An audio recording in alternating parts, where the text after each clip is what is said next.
You're watching Coca-Cola Hit Mix. I'm Jonny Vaughan, warming Terry Christian's seat, and delighted to welcome Adam Ant. Adam, excellent. How are you? Here. Nice to see you. Now, you've got your new single coming up, Wonderful. Oh, right, yeah. Do you want to just tell us a little bit about the single before we see it?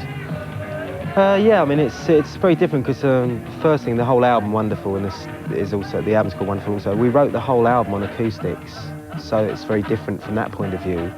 We recorded it totally live at Abbey Road Studio 2. It had a kind of very natural feeling to it. And you recorded it totally live, so just one taking all these things? One take for the backing tracks. Like, because Abbey Road's so big, you can set up, I mean, it's twice the size of the studio, 3 times.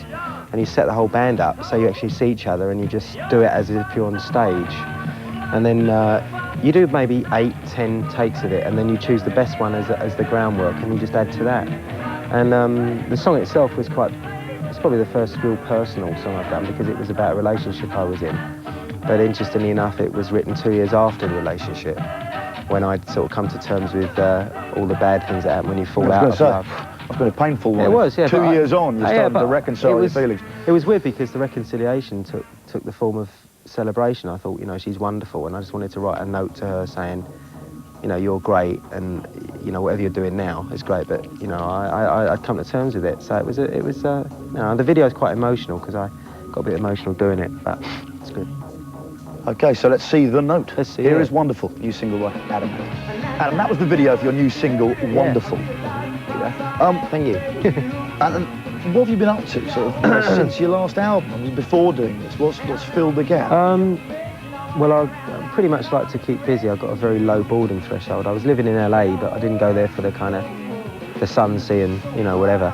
LA was very good for me because it was focused just on work, and as an actor, I started off in the theatre here doing a 3-month Joe Alton play, Entertaining Mr. Sloan. Which one? Entertaining Mr. Sloan in Manchester, which was good because I got some experience with some very good actors, but I realised that really I wasn't going to be able to do many movies here because there aren't that many movies made. No. And I went over to America and I did The Equalizer with Edward Woodward. I worked for Steven Spielberg with Amazing Stories, and I found that over there was the challenge of walking in a room and reading for the same part as 50 other actors, and that was a chance that, you know, I didn't have available to me here because I think that the music thing had got a bit too big.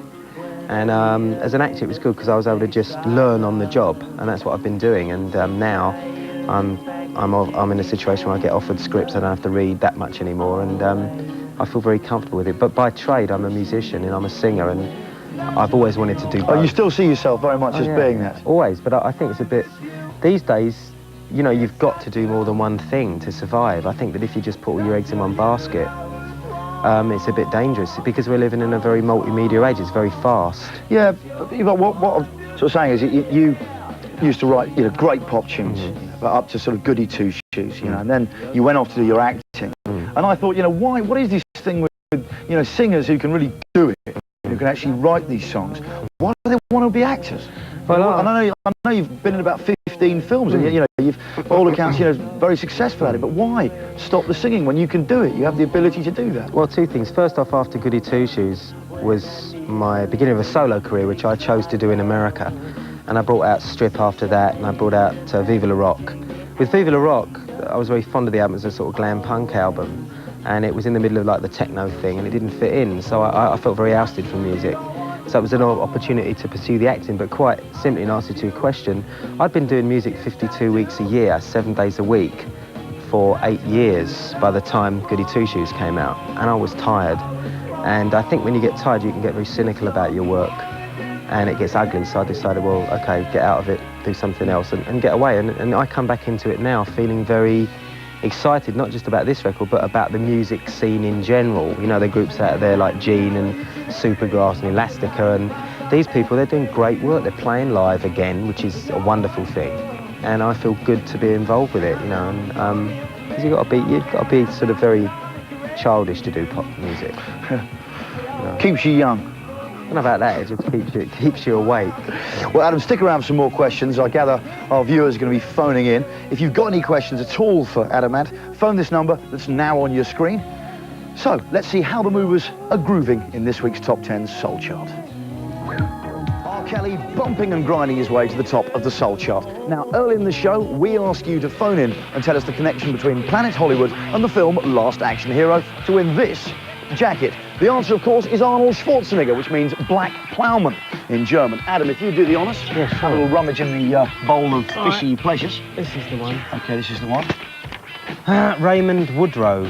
Raymond Woodrow. From Edinburgh, question mark. From Edinburgh, question mark. I don't know. So he's won that, and I'm throwing in a copy of my new single as well. Also gets an Adam probably signed CD. A signed CD, yeah. Signed CD, and good luck.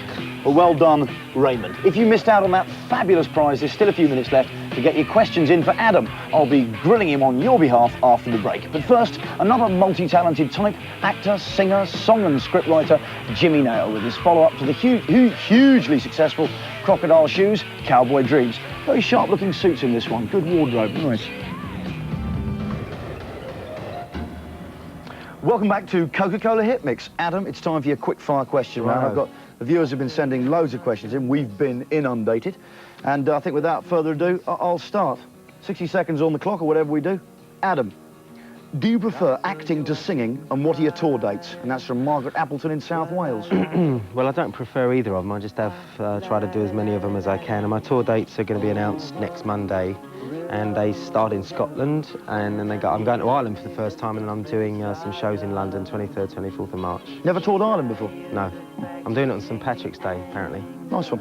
Anne Bourne from Worcester wants to know what was his, meaning yours, favourite song from his early career?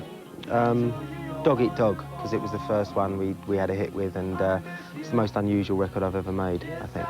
That's a cracky tune. And also it says here, can you say hello to Anne Bourne, because she's a big fan of Adam's? Hello, Anne. OK. This one's from Denise Brough and Cheryl Sahi. Sorry. And it says, is loneliness the price of fame? A lot of people ask that one. It can be if you get too involved with the fame bit. I just think, you know, you get less free time because you're saying to people, hey, buy me.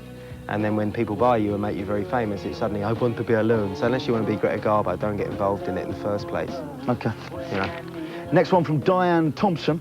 Any plans on coming up north to Liverpool or Manchester? Yes, I was just up there a couple of weeks. I was up there a couple of weeks ago doing a radio tour. Yeah, so the first leg of the tour is just going to do a few dates to warm up in sort of small places up north, and then focusing on London. With the album in March, when it's released in March, I'll probably do a more extensive tour of the entire country. It also says, thanks for all the pleasure you've given me for the last 15 years.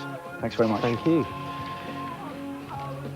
OK, no, actually, that's it. In fact, there's no time for any more questions, which is... Well, thanks. Bloody loads of them. Time to have the top 10 singles. Off we go.